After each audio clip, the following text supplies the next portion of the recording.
আমাদের এক মায়ের কান্নাকে সাথে আমি রামিসা আক্তারের মায়ের সাথে দেখা করেছি। তিনি কিছু খাচ্ছেন না, তার বাবাও কিছু খাচ্ছেন না। যে ঘটনা ঘটেছে এটা অত্যন্ত হৃদয় বিদারক, বর্বর।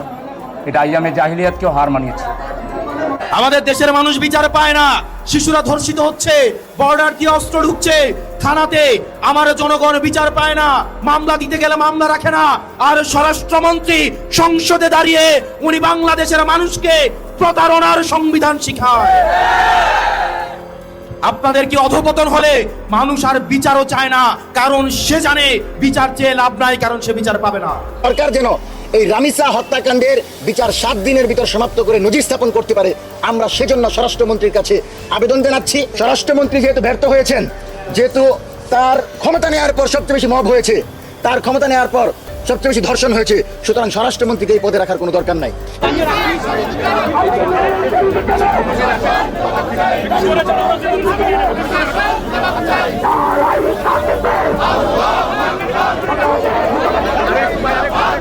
প্রিয় দর্শক, ঢাকা পল্লবীতে ছোট্ট শিশু লামিসা, যার 8 বছর বয়স, দ্বিতীয় শ্রেণীতে পড়ে, ছোট্ট শিশুর সাথে অমানবিক এক বর্বরতা ঘটে গিয়েছে, যার শরীর থেকে মাথা আলাদা করে দেওয়া হয়েছে এবং তাকে অমানবিক টর্চার করেছে। বিস্তারিত শুনলে রীতিমতো অবাক হবেন। আজকে ভিডিওতে দেখাবো জামায়াতের আমির এবং জামায়াতের নেতা কর্মীরা যেভাবে আন্দোলনে নেমেছে 24 ঘন্টার মধ্যে ফাঁসি দিতে হবে সেই আসামিকে। আসুন বিস্তারিত দেখে আসি, তাহলেই বুঝতে পারবেন। এবার লামিসাকে নিয়ে পুরা বাংলাদেশ তোলপাড় সৃষ্টি করে দিয়েছে। পদত্যাগ করতে হবে স্বরাষ্ট্রমন্ত্রীকে এবং রবিবারের মধ্যে এই বিচার সম্পন্ন না করলে তারেক রহমানকে পদত্যাগ করতে বাধ্য করা হবে। আসুন না টেনে লাইক করে শেষ পর্যন্ত দেখতে থাকি। মায়ের কান্নাকে সাথে আমি রামিসা আক্তারের মায়ের সাথে দেখা করেছি। তিনি কিছু খাচ্ছেন না, তার বাবাও কিছু খাচ্ছেন না।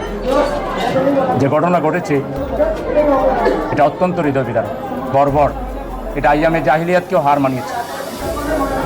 আমি প্রথমে বলতে চাই, এই বিল্ডিংয়ের কেয়ারটেকারকেও সরকারকে আইন শৃঙ্খলার আওতায় নিতে হবে। একটা ফ্ল্যাটে 3টা পরিবার এবং তাও প্রতিবেশী একটা ভদ্র ফ্যামিলি, সেই ফ্যামিলির সাথে এরকম লম্পট, অভদ্র, এরকম মানবতা বিরোধী লোকদেরকে বাসা ভাড়া দিয়ে যে ব্যবসা করছে এখানে, এই পরিবেশ নষ্টের পিছনে প্রথম কারণ কিন্তু এটি। ওকেও আইনের আওতায় নিতে হবে। 2 নম্বর হচ্ছে এই সোহেলকে শুধু এবং তার ওয়াইফকে গ্রেফতার করাই সরকারের একমাত্র কাজ না।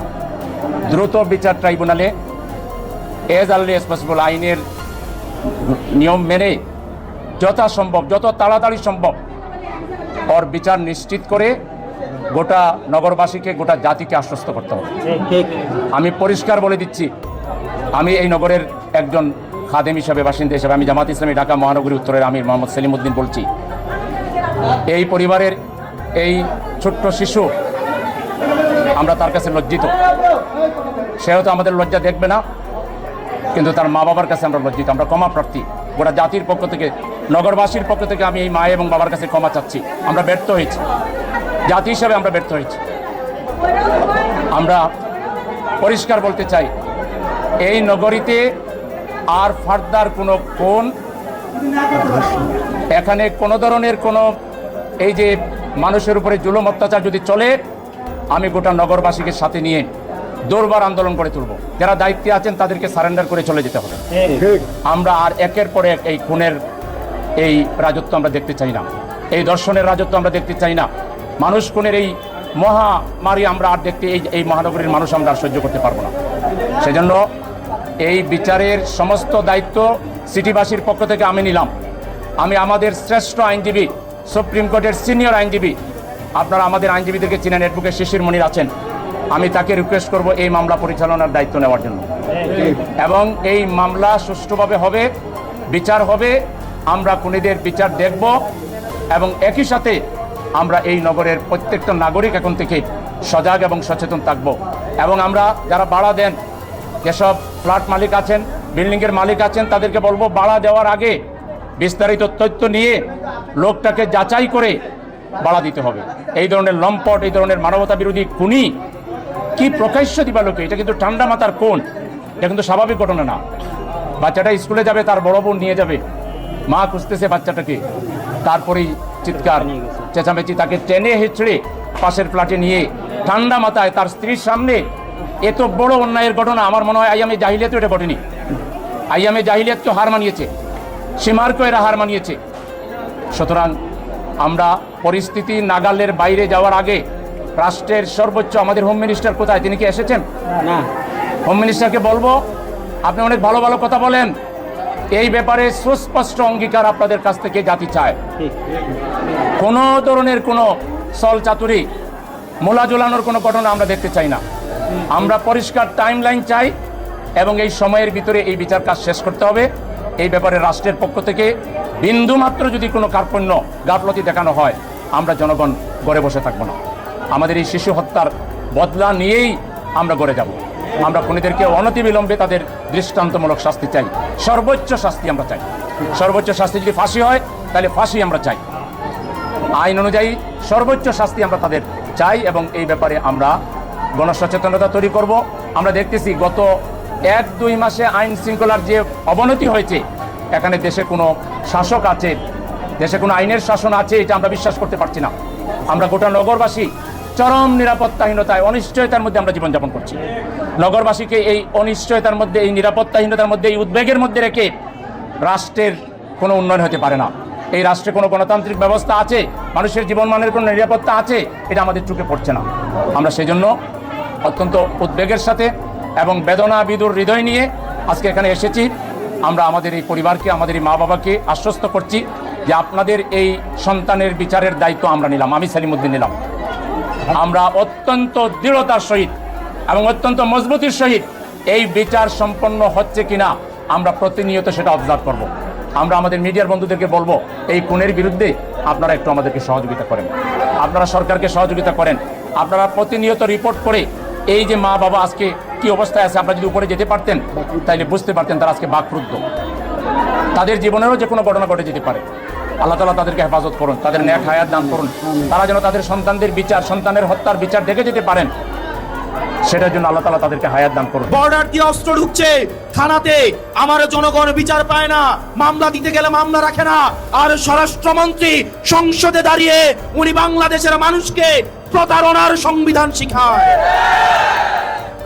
আপনাদের কি অধপতন হলে মানুষ আর বিচারও চায় না, কারণ সে জানে বিচার চেয়ে লাভ নাই, কারণ সে বিচার পাবে না। আজকে আমরা বাংলাদেশের এমন একটা সময়ে দাঁড়িয়ে বক্তব্য দিচ্ছি এখানে, যখন শিশুদেরকে ধর্ষণ করা হচ্ছে এবং বাবা বিচার চাওয়া বন্ধ করে দিয়েছে। বাবা বিচার চাচ্ছে না কি কারণে? ঈদ লাগছে মনে, খুশি জোয়ার সবখানে, আর ঈদ লাগছে মনে, বিকাশ পেমেন্ট সবখানে। বাবা বিচার চাচ্ছে না কারণ এই বিচার ব্যবস্থার উপরে বাবার বিশ্বাস নেই। বাবা জানে এই বিচার ব্যবস্থা নিয়ে কিছুদিন ফেসবুকে লেখালেখি হবে, রাজনীতির ময়দানে গরম বক্তব্য হবে, কিন্তু দিন শেষে বাবা তার সন্তানের ধর্ষণের কোনো বিচার পাবে না।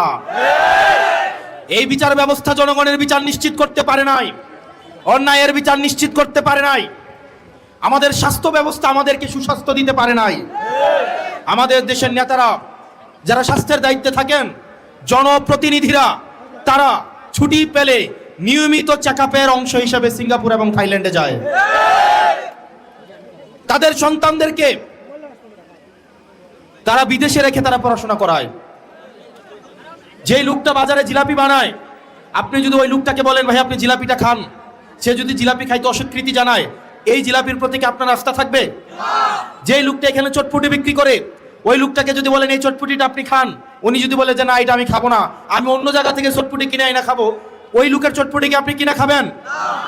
তা আমাদের দেশের যারা স্বাস্থ্য মন্ত্রণালয়ের দায়িত্বে, যারা শিক্ষা মন্ত্রণালয়ের দায়িত্বে, যারা দেশের দায়িত্বে, তারাই দেশের সুযোগ সুবিধা ভোগ করে না, বরং তারা বিদেশ থেকে দেশের টাকা পাচার করে সেখানে গিয়ে সুযোগ সুবিধা নেয়। এবং এটা জনগণের সাথে প্রতারণা করা, এটা জনগণের সাথে প্রতারণা করা। প্রিয় মনোহরগঞ্জবাসী, আমরা এটারই পরিবর্তন চেয়েছিলাম। আমরা চেয়েছিলাম এমন একটা বাংলাদেশ, যে বাংলাদেশে একটা সন্তান যখন ভূমিষ্ঠ হবে, সেই জায়গা থেকে সে তার অধিকার বুঝে পাবে। আমাদের দেশের চিকিৎসা ব্যবস্থা, আপনি আমাদের দেশের চিকিৎসা সরকারি হসপিটালগুলোতে যান, আপনি দেখবেন ফিলিস্তিনের রাফা ক্যাম্পের থেকে বাজে অবস্থায় সরকারি চিকিৎসাগুলোর। আপনি প্রতিষ্ঠানগুলোতে যান, শিক্ষা প্রতিষ্ঠানগুলোতে যান, সেখানে দেখবেন সেই স্কুলের প্রধান শিক্ষকের ছেলেকে ওই স্কুলে পড়ায় না, সেই এলাকার ইউনুর ছেলেকে এই স্কুলে পড়ায় না, ডিসির ছেলেকে ঢাকা রেখে পড়াশোনা করায়, আমলাদের ছেলে মেয়েদেরকে বিদেশে রেখে পড়াশোনা করায়। আমাদের দেশের আমলারা বললে মাইন্ড করবে, আপনারা খোঁজ খবর নিয়ে দেখেন, আমলাদের সন্তানরে ওনারা দেশে রাখেন না, ওনারা বিদেশে রেখে পড়াশোনা করায়। অর্থাৎ ওনারা এমন একটা সার্ভিস আমাদেরকে দেন, যেই সার্ভিসটা ওনারা নিজেরাই গ্রহণ করেন নাই, যেই সার্ভিসের উপর ওনাদের নিজেদেরই আস্থা নাই। তাহলে যেই সার্ভিসের উপর আমার নিজেরই আস্থা নাই, আমি নিজেই গ্রহণ করি না, এই সার্ভিসটা যখন আমি জনগণকেই দিচ্ছি, তার মানে এই সার্ভিসের মধ্যে অবশ্যই কোনো না কোনো প্রতারণা রয়েছে। প্রিয় মনোহরগঞ্জবাসী, আমরা এই সিস্টেমগুলোকে পরিবর্তন করতে চাই। আমরা পরিবর্তন করতে চাই, যখন কোনো বিচার প্রার্থী বিচারকের কাছে যাবে, মুখ দেখে তার বিচার হবে না, অপরাধের মানদণ্ড দেখে তার বিচার হবে। আমরা দেখতে পাই ক্ষমতাসীন যারা রয়েছে তারাই যদি থানায় যায়, তারা অপরাধী দলেরও যদি হয়ে থাকে, তারা যদি থানায় যায়, আমরা দেখতে পাই ওসির সাথে বসে তারা খুশবু গল্প করে। একটা নিরীহ মানুষ যাদের নামে বিচার দিতে যাবে, থানায় গিয়ে দেখে তারাই ওসির সাথে বসে টুস বিস্কুট আর দুধ চা, একদম ক্রিমওয়ালা দুধ চা বসে বসে খায়। নিরপরাধ মানুষগুলো তখন থানা থেকে মাথা নত করে চলে আসে, কারণ সে জানে এই থানায় তার বিচার হবে না। প্রিয় তরুণ প্রজন্ম, আপনারা দেখবেন অনলাইন জুয়া আপনাদের জন্য সহজলভ্য করে ফেলা হয়েছে। বাজারে বাজারে অনলাইন জুয়ার সয়লাভ, অনলাইন জুয়া দিয়ে তরুণ প্রজন্মকে নষ্ট করে ফেলা হয়েছে। বর্ডারগুলোকে উন্মুক্ত করে দেওয়া হয়েছে। এই বর্ডারে মাদকের উন্মুক্ত প্রসারের মধ্য দিয়ে আমার তরুণ প্রজন্মকে নষ্ট করে ফেলা হচ্ছে। আমাদের দেশের মানুষ বিচার পায় না, শিশুরা ধর্ষিত হচ্ছে, বর্ডার দিয়ে অস্ত্র ঢুকছে থানাতে, আমার জনগণ বিচার পায় না, মামলা দিতে গেলে মামলা রাখে না, আর স্বরাষ্ট্রমন্ত্রী সংসদে দাঁড়িয়ে উনি বাংলাদেশের মানুষকে প্রতারণার সংবিধান শিখায়। স্বরাষ্ট্রমন্ত্রী চোখ খুলে দেখেন, মানুষ বিচার চাওয়া বন্ধ করে দিয়েছে, মানুষ বিচার চাওয়া বন্ধ করে দিয়েছে। আপনাদের কি অধপতন হলে মানুষ আর বিচারও চায় না, কারণ সে জানে বিচার চেয়ে লাভ নাই, কারণ সে বিচার পাবে না। প্রিয় মনোহরগঞ্জবাসী এবং এই তরুণ প্রজন্ম, আপনারা আজকে এই বিস্তীর্ণ মাঠে খোলা আকাশের নিচে, সুনীল আকাশের নিচে যারা এসে দাঁড়িয়েছেন, যাদের ভোট দেওয়ার বয়স হয় নাই কিংবা যাদের ভোট দেওয়ার বয়স হয়েছে, পরবর্তী বাংলাদেশ আমরা আপনাদেরকে নিয়ে বিনির্মাণ করব। যেই বাংলাদেশের থানায় গেলে তার রাজনৈতিক পরিচয় জানতে চাওয়া হবে না, যেই বাংলাদেশে চাকরি পেতে হলে মামা চাচা এবং রাজনৈতিক দলীয় পরিচয় থাকা লাগবে না, যোগ্যতার ভিত্তিতে এই বাংলাদেশের প্রত্যেকটা নাগরিক চাকরিতে, মেধায়, নেতৃত্বে এবং রাজনৈতিক নেতৃত্বে আসতে পারবে। প্রিয় মনোহরগঞ্জবাসী, আমরা এমন একটা বাংলাদেশ গড়তে চাই যেই বাংলাদেশে পলিটিক্যাল লিডাররা রাজনৈতিক মঞ্চে দাঁড়িয়ে শুধু বড় বড় কথা বলবে না, বড় বড় কথা বলে তারা নিজেরাই যাবে থাইল্যান্ডে চিকিৎসা নিতে, সিঙ্গাপুরে চেক আপ করাতে, তাদের সন্তানদেরকে তারা ইউএসএ, আমেরিকা, কানাডায় বেগম পাড়ায় রেখে পড়াবে। আমরা এমন বাংলাদেশ চাই না, বরং এমন বাংলাদেশ চাই যেই বাংলাদেশের শিক্ষা প্রতিষ্ঠানগুলোতে দপ্তরির ছেলেও যেমন পড়াশোনা করবে, ঠিক প্রতিষ্ঠান প্রধানের ছেলেও পড়াশোনা করবে।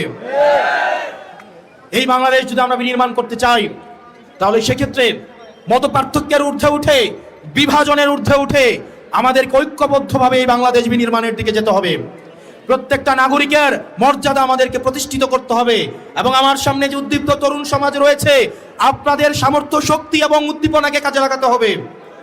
আমরা অতীতের রাজনীতিতে দেখেছি তরুণদেরকে লাঠিয়াল বাহিনী হিসাবে ব্যবহার করা হয়।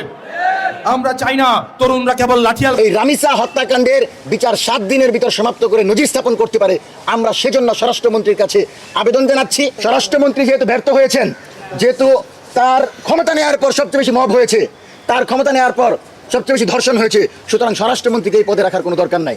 আমরা বলতে চাই, গতকাল 2য় শ্রেণীর একজন শিক্ষার্থী রামিসাকে ধর্ষণ চেষ্টা করা হয় এবং তারপর তাকে গলা কেটে হত্যা করা হয়। রামিসার বাবা বলছেন, আপনারা বিচার করতে পারবেন না, আমি বিচার চাই না। তার মানে এই সরকার এখনো বিচারহীনতার সংস্কৃতি থেকে বের হতে পারে নাই, জনগণকে বিচারের ব্যাপারে আশ্বস্ত করতে পারে নাই। যদি স্বরাষ্ট্রমন্ত্রী সংবিধান নিয়ে যে সময় ব্যয় করেন, এই সময়টা যদি জনগণের নিরাপত্তার জন্য দিতে পারতেন, তাহলে রামিসাকে ধর্ষিত হইতে হইতো না, আমাদেরকে এভাবে আমাদের ভাই বোনদের লাশ দেখতে হতো না। আমরা মনে করি এই নির্বাচিত সরকার জনগণের প্রথম এবং প্রধান দাবি জননিরাপত্তা নিশ্চিত করতে এবং আইন শৃঙ্খলা পরিস্থিতি নিয়ন্ত্রণ করতে সম্পূর্ণরূপে ব্যর্থ হয়েছে এবং এই দায় সম্পূর্ণভাবে স্বরাষ্ট্রমন্ত্রী সালাউদ্দিন আহমেদকে নিতে হবে।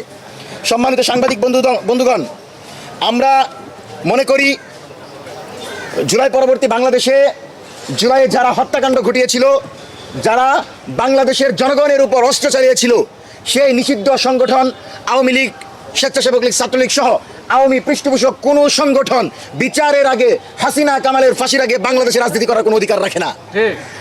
গতকাল এবং তার পূর্বেও বিভিন্ন জায়গায় খুনি রাক্ষসী শেখ হাসিনা বলেছে সে নাকি দেশে আসতে চায়। আমরা বলতে চাই, হাসিনা দেশে আসবে তখনই যখন হাসিনার জন্য ফাঁসির মঞ্চ তৈরি হবে। বাংলাদেশের জনগণ বিমানবন্দরে জুতার মালা পরিয়ে শেখ হাসিনাকে বরণ করে ফাঁসির সেল পর্যন্ত নিয়ে যাবে এবং ফাঁসি কার্যকর করার মধ্য দিয়ে বাংলাদেশে আওয়ামী লীগের রাজনীতির কবর রচনা হবে। সুতরাং হাসিনা আপা ফেরত আসবে আর আওয়ামী লীগকে উদ্ধার করবে, সেই স্বপ্ন ভুলে যান। স্বরাষ্ট্রমন্ত্রীকে বলছি, নিরাপত্তা দিতে ব্যর্থ হয়েছেন, কিন্তু নিজের দলের নিরাপত্তার কথা চিন্তা করে হলেও বাংলাদেশের যে কোনো প্রান্তে আওয়ামী লীগ, স্বেচ্ছাসেবক লীগ, ছাত্রলীগ জটিকা মিছিল যদি বের করে দ্রুত সময়ে গ্রেফতার করে প্রত্যেককে কারাগারে নিক্ষেপ করেন। আওয়ামী লীগের কোনো রাজনীতি করার অধিকার থাকতে পারে না। যারা হত্যাকাণ্ড ঘটিয়েছিল, যারা ৭১ হত্যাকাণ্ড ঘটিয়েছিল, তাদের যেমন বিচারের মাধ্যমে বাংলাদেশ থেকে নিশ্চিহ্ন করা হয়েছে, ঠিক একইভাবে ২৪শে ছাত্র জনতার গণঅভ্যুত্থানের সময় যারা নিজেদের হাতে অস্ত্র তুলে বাংলাদেশের জনগণের বিপরীতে রায় দিয়েছে, বাংলাদেশের জনগণকে গুলি করেছে, হত্যা করেছে, তাদেরকে কোনোভাবে বাংলাদেশের রাজনীতিতে সক্রিয় করা যাবে না। সম্মানিত সাংবাদিক বন্ধুগণ, আমরা সরকারের সমালোচনা যেমন করি, সরকার যদি দেশের স্বাধীনতা সার্বভৌমত্বের প্রশ্নে আপোষহীন থাকতে পারে, দিল্লির দাদাগিরিকে প্রশ্রয় না দিয়ে বাংলাদেশের জনগণের কথা শুনে এদেশের স্বাধীনতা সার্বভৌমত্ব রক্ষা করতে পারে, তাহলে আমরা তাদের পাশে দাঁড়াবো সবার আগে। সীমান্তে আমরা সরকারের ভূমিকাকে ইতিবাচকভাবে দেখছি। আমরা মনে করি যে কোনো দেশের সাথে বাংলাদেশের কূটনৈতিক সম্পর্ক হবে ন্যায্যতার ভিত্তিতে, কিন্তু হাসিনা যেভাবে দিল্লির গোলাম হয়ে গিয়েছিল, হাসিনার প্রশাসন যেভাবে বিজেপির প্রশাসন হয়ে গিয়েছিল, নতুন বাংলাদেশে তারেক রহমানের সরকার সেটা হতে দিবে না। এবং বিজেপির যে ভূমিকা ছিল, আমরা আপনাদেরকে পূর্বেও বলেছি, নির্বাচনের পূর্বের প্রশাসন আর এখনের প্রশাসনের মধ্যে পার্থক্য থাকবে, এটা অত্যন্ত স্বাভাবিক। হাদি ভাইয়ের হত্যাকারীকে গ্রেফতার করা হয় নাই, কিন্তু আমরা দেখতে পেলাম ভারতে গ্রেফতার হলো। আমরা আগেও বলেছি, পূর্ববর্তী সরকার থাকাকালীন ডিজিএফআইয়ের সরাসরি সম্পৃক্ততার মাধ্যমে হত্যাকাণ্ড করেছে, কিন্তু নতুন যারা ক্ষমতায় এসেছে তারা যখন এই হত্যাকারীদেরকে নিতে চাইলো না, তারা যখন বলল যে না আমরা এই অপরাধকে নিব না, ঠিক তখনই তাকে ভারতে পাঠিয়ে দেওয়া হলো। সুতরাং এই প্রশাসন, জনগণের ভোটে নির্বাচিত সরকারের প্রশাসন, তারা ফ্যাসিবাদ বিরোধী প্রশাসন, তারা কোনোভাবে আওয়ামী লীগ পুনর্বাসন করবে এটা আমরা মনে করি না, এবং এটা করার কোনো সুযোগ রাখা যাবে না। সম্মানিত সাংবাদিক বন্ধুগণ, আমরা আমাদের জায়গা থেকে দেশের চলমান রাজনৈতিক প্রেক্ষাপট এবং নিরাপত্তা ব্যবস্থা নিয়ে উদ্বিগ্ন। আমরা মনে করি জনগণের জানমালের নিরাপত্তা দিতে যদি সরকার ব্যর্থ হয়, তাহলে সেই দায় স্বরাষ্ট্রমন্ত্রীকে নিতে হবে। এবং তারেক রহমানের যে ঘোষণা ছিল যে যদি কেউ এই ৬ মাসের ভিতর মন্ত্রী পরিষদে ব্যর্থ হয়, অর্থাৎ তার কার্যক্রম সঠিকভাবে না পরিচালনা করতে পারে, তাহলে নাকি এই সরকার সেই মন্ত্রী পরিষদকে ঢেলে সাজাবে। আমরা আশা করব স্বরাষ্ট্রমন্ত্রী যেহেতু ব্যর্থ হয়েছেন, যেহেতু তার ক্ষমতা নেওয়ার পর সবচেয়ে বেশি মব হয়েছে, তার ক্ষমতা নেওয়ার পর সবচেয়ে বেশি ধর্ষণ হয়েছে, সুতরাং স্বরাষ্ট্রমন্ত্রীকে এই পদে রাখার কোনো দরকার নাই। ঠিক। এবং আমরা মনে করি দেশে আওয়ামী লীগ পুনর্বাসনের জন্য রাষ্ট্রপতি চুপ্পু সেখানে বসে ষড়যন্ত্র করছে। সুতরাং চুপ্পুকে যেন দ্রুত সময় অপসারণ করে জাতীয়তাবাদী দল বিএনপির পক্ষ থেকে একজন রাষ্ট্রপতি নিযুক্ত করা, আমরা সেই দাবি জানাচ্ছি। সম্মানিত সাংবাদিক বন্ধুগণ, অত্যন্ত পরিতাপের বিষয়, জুলাই গ্রাফিতি এটা তো আপনার আমার বাপের গ্রাফিতি না, এটা হচ্ছে বাংলাদেশে আওয়ামী লীগ যে গণহত্যা চালিয়েছে সেটাকে তুলে ধরার গ্রাফিতি। এটা তো 16 বছরের জুলুম নির্যাতনকে চিত্রায়িত করার পথ। তাহলে এখানে কেন সরকার দলীয় ছাত্র সংগঠন বাধা দিবে? ছাত্র দলের যারা চট্টগ্রামে বাধা দিয়েছিল এদেরকে চিহ্নিত করে দ্রুত সময়ের ভিতর বহিষ্কার করতে হবে, এবং পুলিশের চিহ্নিত অপরাধী যিনি আমাদের বোনদেরকে গ্রাফিতি করতে দেন নাই এবং তাদেরকে টেনে হিস্ট্রি নির্যাতন করা হচ্ছে, সেই পুলিশকে অতি দ্রুত সাসপেন্ড করতে হবে এবং তাকে চাকরি থেকে অব্যাহতি দিতে হবে।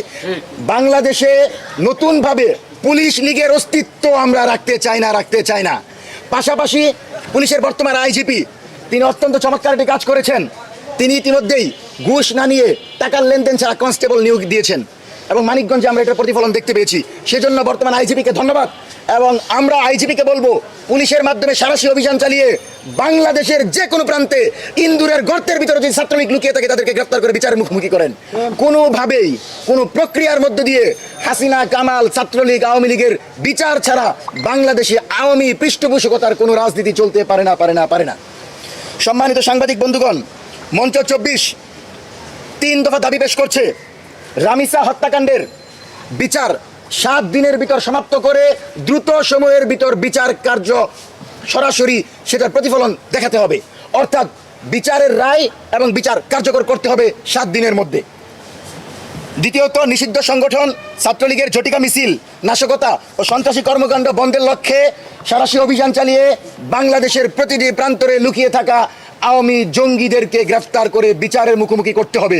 কোনোভাবে আওয়ামী লীগকে রাজনৈতিকভাবে কোনো স্পেস দেওয়া যাবে না। তৃতীয়ত, চট্টগ্রামে জুলাই গ্রাফিতি আঁকাকে কেন্দ্র করে জুলাই আন্দোলনের নেতৃবৃন্দের উপর যে সকল ছাত্র সংগঠনের নেতাকর্মীরা হামলা করেছে তাদেরকে চিহ্নিত করে সেই ছাত্র সংগঠন বহিষ্কার করবে, এবং নারীদের উপর যে সকল পুলিশ নির্যাতন চালিয়েছে তাদেরকে টেনে হিচড়ে নিয়ে গেছে সেই সকল পুলিশ সদস্যদেরকে দ্রুত সময়ের। দর্শক ইতিমধ্যে অবগত আছেন লামিসার ঘটনাকে কেন্দ্র করে তুলপাড় সারা বিশ্বে। মিরপুর পল্লবীতে এমন ঘটনা ঘটে গিয়েছে যা ইতিহাসে বরাবর রচিত। কেননা 8 বছরের এক মেয়েকে যেভাবে করে আটকে রেখে তার সাথে অমানবিক কার্যকলাপ করে তার শরীরকে দ্বিখণ্ডিত করে দেওয়া হয়েছে। প্রিয় দর্শক, এই ঘটনা একেবারে আইয়ামে জাহিলিয়াতকেও হার মেনে দিয়েছে। আপনাদের মতামত অবশ্যই কমেন্ট বক্সে জানাবেন। ভিডিওটি সম্বন্ধে আপনাদের অবশ্যই একটি মন্তব্য কামনা করছি। লাইক, শেয়ার, সাবস্ক্রাইব করে সাথে থাকুন।